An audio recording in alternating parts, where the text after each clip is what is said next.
Would you go through pain or lifelong changes just to meet a beauty standard? In many cultures, beauty isn't just about appearance. It's tied to status, tradition, and even survival. But what makes something admired in one place and unusual in another? Join us as we uncover the most fascinating beauty standards across Africa and the world. Lip plates. In some parts of Ethiopia and Sudan, the Mursi, Chai, and Tirma tribes follow a fascinating tradition of lip plates. This practice has been around for generations and is seen as a symbol of beauty, commitment, and tribal identity. Girls usually start wearing lip plates at around 15 or 16 years old. The process begins when a small cut is made in the lower lip and a wooden plug is inserted. Once the wound heals, they start using small clay or wooden discs, gradually increasing the size over time.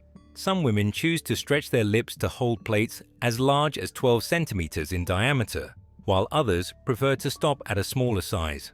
The size of the lip plate is a personal choice, but in many cases, the bigger it is, the more beauty and social status it represents. For these tribes, lip plates are more than just decoration. They are deeply tied to cultural beliefs. Women often wear them when serving food to their husbands, symbolizing their commitment. The plates also serve as a sign of belonging to their tribe, a way to maintain their traditions in a changing world. However, the practice is not without controversy. Some people argue that it is a form of self-expression and body autonomy, much like piercings or tattoos in other cultures. Others believe it is a result of patriarchal pressure, as women may feel obligated to follow the tradition to be considered beautiful or worthy of marriage. Despite these debates, lip plates remain an important part of the Mursi, Chai, and Tirma tribes' identities. While fewer young women are choosing to continue the practice today, it still stands as a unique symbol of cultural heritage. Long necks. Among the Kaya women of Myanmar, wearing brass neck coils is a long-standing tradition. This practice starts in childhood, when the young girls begin wearing a small number of rings around their necks. As they grow older, more rings are added, gradually increasing the pressure on their collarbones. Over time, the weight of the coils pushes down the collarbone and ribs, creating the illusion of a longer neck. For generations, a long neck has been seen as a sign of beauty and cultural pride. In the past, women who wore coils were considered more attractive and held in high regard within their community. The rings also served as a marker of tribal identity, distinguishing Kaya women from other ethnic groups in Myanmar. However, in modern times, this practice has become controversial. Many Kaya women now live in villages that have become tourist attractions.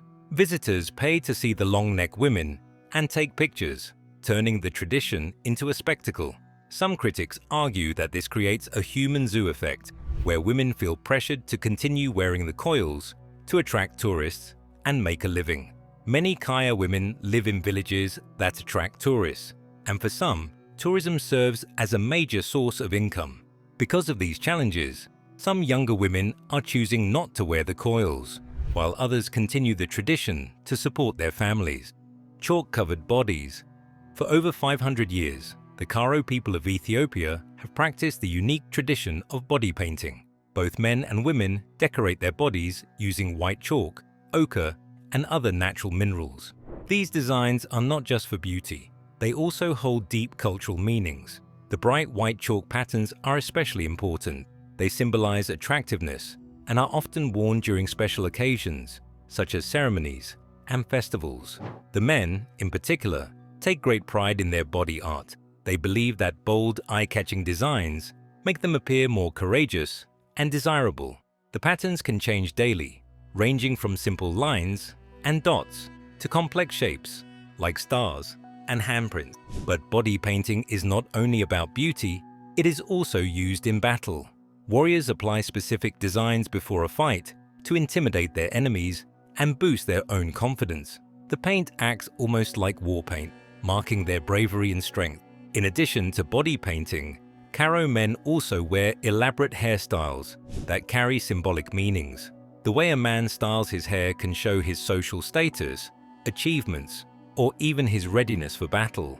Some men wear clay caps decorated with feathers, each color and decoration representing a different trait or accomplishment. Stretched earbuds. The Maasai people of Kenya and Tanzania have a long tradition of stretching their earlobes. This practice is deeply rooted in their culture and is seen as a symbol of wisdom, beauty, and status. Both men and women participate, and the process begins at a young age. The stretching is done gradually over time. It starts with a simple piercing, and then small pieces of wood, stones, or heavy jewelry are inserted to widen the hole. As the years go by, larger and heavier ornaments are used to stretch the earlobes even further. Some people choose to stretch their earlobes only slightly, while others go for a more dramatic look. The choice is personal, but it always holds cultural significance. Jewelry plays an important role in this tradition. The type of jewelry a person wears can reveal a lot about them. For example, warriors may wear certain ornaments to show their bravery, while elders might wear more elaborate pieces to represent their wisdom and respected status in the community. The jewelry can also indicate a person's age, achievements, or social standing. Curvy bodies. In many cultures, beauty standards change over time, but in Mauritania, a long-standing tradition values full-figured women. In this West African country, body fat is seen as a sign of wealth, beauty, and high social status. The belief is that the larger a woman is, the more desirable she becomes. However, this ideal has led to a troubling practice: force-feeding young girls to make them gain weight rapidly. Girls as young as 7 are sent to special fattening camps, where they are made to consume up to 16,000 calories per day. They are often fed large amounts of milk, porridge, and high-fat foods to help them gain weight as quickly as possible. The practice, known as gavage, is similar to the way geese are force-fed to produce foie gras. Reports indicate that some young girls undergoing this practice are pressured to eat excessively, sometimes against their will. Historically, this tradition was linked to survival. A fat wife was a symbol of a wealthy husband who could afford to provide plenty of food. In the past, when food was scarce, a well-fed woman indicated prosperity. While this practice had been declining in recent years, it made a comeback after a 2008 military coup. The new government encouraged a return to traditional values, and forced feeding became more common again. The darker side of this tradition is alarming. Force-fed girls suffer from severe health issues, including diabetes, heart disease, and joint problems. Many also develop eating disorders and lifelong trauma. While some in Mauritania still support the practice, many human rights groups are fighting to end it. The conversation continues, but for now, many young girls remain trapped in this dangerous pursuit of beauty. Yaiba double tooth. In many parts of the world, straight and perfectly aligned teeth are considered the ideal. People spend thousands on braces, veneers, and whitening treatments to achieve a flawless smile. But in Japan, there's a beauty trend that values something quite different: yaiba, or double tooth. Yaiba refers to slightly crooked or overlapping teeth, especially when the upper canines stick out a little. Rather than being seen as a flaw, yaiba is considered cute. 歯並びが綺麗な人にも八重歯ある気がするし。 Youthful and charming. The idea is that it makes a person look more natural and playful, similar to how a child's teeth might look before they fully develop. This is quite different from Western beauty standards, where people often feel self-conscious about misaligned teeth. While yaiba has always been admired in Japan, it became a full-blown beauty trend around 2013, when some people began intentionally altering their teeth to achieve the look. Cosmetic dentists started offering procedures where fake yaiba caps were placed on the teeth to create a natural-looking imperfection. This was especially popular among young women, as yaiba was associated with being approachable and innocent. Many celebrities, pop idols, and influencers embraced the trend, making it even more desirable. Some dental clinics even offered temporary yaiba veneers that could be removed like fake nails. Of course, not everyone agrees with the trend. Some people see it as strange or unnecessary, especially since most cultures strive for straight teeth. Others argue that it promotes imperfections in a positive way, celebrating individuality instead of forcing everyone to look the same. Though yaiba is not as popular today as it was in the early 2010s, it remains an interesting example of how beauty standards can vary across different cultures. Red beauty The Himba women of Namibia have a unique beauty tradition that goes beyond appearance. They coat their skin with a mixture of red ochre and butterfat, which gives them a distinctive reddish glow. This is not just for decoration. It serves important practical and cultural purposes. One of the main reasons for using this mixture, called ojizi, is skin protection. Namibia has a harsh, dry climate with intense sunlight. The red ochre acts as a natural sunscreen, protecting the skin from burns and dryness. It also helps keep the skin moisturized and prevents insect bites. Beyond skincare, ojize is a symbol of beauty and identity. In Himba culture, red is associated with earth, blood, and life. Women apply it daily as a way to enhance their appearance and show pride in their heritage. It is also used during important life events, such as weddings and childbirth, making it deeply tied to tradition. Because water is scarce in the region, Himba women do not bathe with water. Instead, they practice smoke bathing. They burn aromatic herbs and sit close to the smoke, letting it cleanse their bodies. This is how they maintain hygiene without needing large amounts of water. This beauty practice is passed down from generation to generation, with mothers teaching their daughters how to prepare and apply ojis.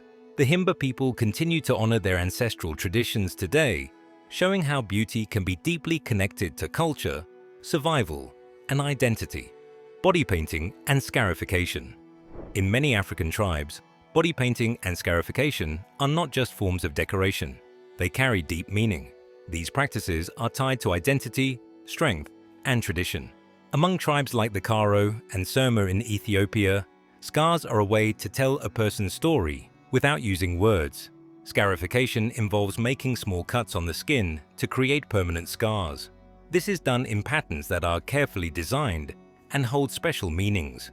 For many, these scars symbolize bravery, beauty, or important life events. Among Karo men, scars on the chest are a sign of warrior status. Each scar represents an enemy defeated in battle. This makes scarification a mark of honor and respect. For women, scarification is often linked to beauty and social status. In some cultures, intricate scar patterns are considered attractive and show that a woman has endured pain with strength. This is important in communities where endurance is valued. Aside from scarification, many tribes also practice body painting. This is done using natural materials like clay, ash, and mineral-based pigments. People paint their bodies for celebrations, rituals, and even everyday life. Some patterns are temporary, washed away after a few days, while others are refreshed regularly. Both scarification and body painting are passed down through generations. Many African communities continue these traditions as a way to preserve their culture and heritage. While some view scarification as painful, those who practice it see it as a powerful symbol of identity, strength, and belonging. Maori tattoos. In Maori culture, tattoos, known as tamoko, are much more than body art. They tell a person's ancestry, social status, and personal history. Each design is unique, carrying deep meaning for the individual wearing it.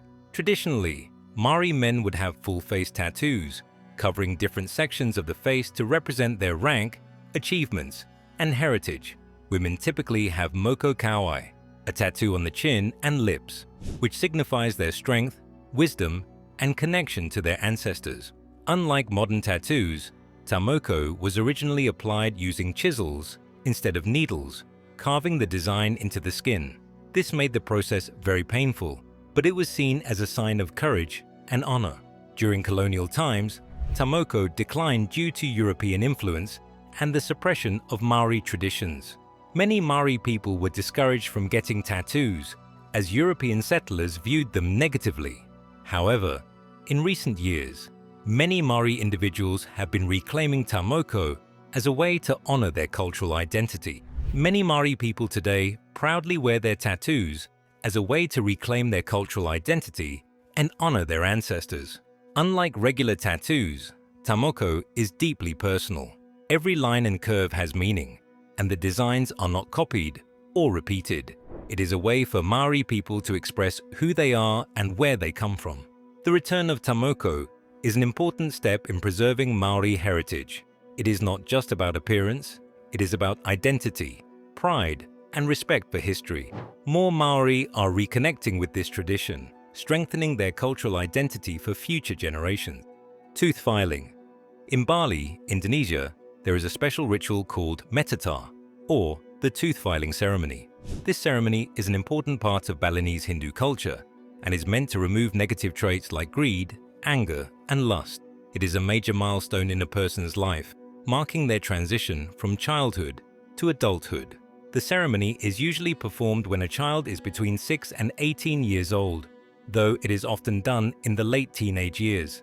It takes place before marriage, as it is believed that an unfiled person is still spiritually unclean. The process involves a priest or spiritual leader gently filing down the upper canine teeth, which are symbolically associated with basic human instincts. By smoothing them, the individual is symbolically freed from bad human qualities. The event is highly ceremonial and festive. Families spend months preparing, and on the day of the ritual, the young person wears traditional Balinese clothing and is surrounded by relatives, music, and offerings. The ritual itself is performed on a raised platform, often in the family temple or home. After the filing, the participant must spend several days in isolation, reflecting on their transition into adulthood. This is an important time for them to meditate and prepare for their new responsibilities in life. Many Balinese families continue this tradition to honor their ancestors and cultural beliefs. Some young people are hesitant about the ceremony, especially because it can be uncomfortable, but for most, it is a meaningful and proud moment that connects them to their heritage. Bodhi tribe fat men. In Ethiopia's Bodhi tribe, there is a unique competition where men compete to become the fattest. Unlike in many cultures where fitness and muscle are admired, in the Bodhi tribe, a large belly is a symbol of strength, dedication, and honor. The competition is held once a year, and young men prepare for it by changing their entire lifestyle for 6 months. During this time, they do not work or move much. Instead, they stay in huts and focus only on gaining as much weight as possible. Their diet is strict. They drink only cow's blood and milk. The man begins to eat only fatty milk and the blood of cows, refusing any other food, which are rich in fat and nutrients. They consume large amounts of this mixture daily, which helps them gain weight rapidly. At the end of the 6 months, the contest takes place. The men paint their bodies and come out to be judged. The man with the largest belly is declared the winner. He earns great respect from the community and is seen as a hero, even though his size is temporary. As he returns to normal life after the event, the honor lasts forever. For the Bodhi people, this tradition is more than just a competition. It reflects discipline, status, and a connection to their ancestry. The event is also connected to tribal identity and masculinity. However, as Ethiopia modernizes, some worry that this tradition may fade over time. Chinese foot binding. Foot binding was a practice in China that lasted for nearly 1,000 years. It started in the 10th century and continued until 1949, when it was officially banned. For centuries, having small, deformed feet was considered a sign of beauty, status, and wealth. The ideal foot size was called a lotus foot, measuring only 3 inches long. Women with small feet were seen as more attractive and had a better chance of marrying into wealthy families. However, achieving this so-called beauty standard was extremely painful and dangerous.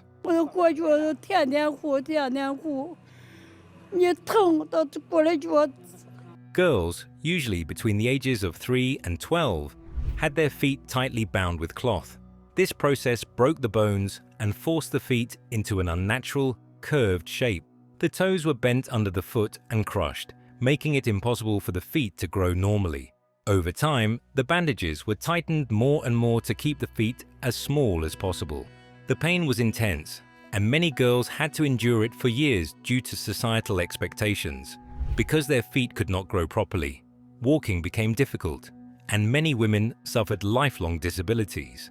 The risks were severe. Infections, gangrene, and even death were common. Some women lost their toes because of rotting flesh, but this was even seen as a good thing because it made the feet smaller. By the early 20th century, foot binding was widely criticized, and by 1949, the Chinese government banned the practice. Today, foot binding is remembered as a painful chapter in history. Foot binding began when it was ordered by a Shang empress who had a club foot, Showing how extreme beauty standards can be. Lip perforation. The Zoe tribe, an indigenous group living deep in the Amazon rainforest of Brazil, is known for a unique tradition, wearing large wooden plugs through their lower lips. This practice is not just for decoration. It holds deep cultural and spiritual meaning. The process starts when children are around 7 to 9 years old. A small hole is made in the lower lip, and a tiny wooden plug is inserted. Over time, the size of the plug is gradually increased, stretching the hole. This is an important rite of passage that connects the individual to their ancestors and community. For the Zoe people, the lip plug represents their cultural roots and social connection. Unlike many cultures that have abandoned traditional body modifications due to outside influences, the Zoe tribe continues to preserve their way of life.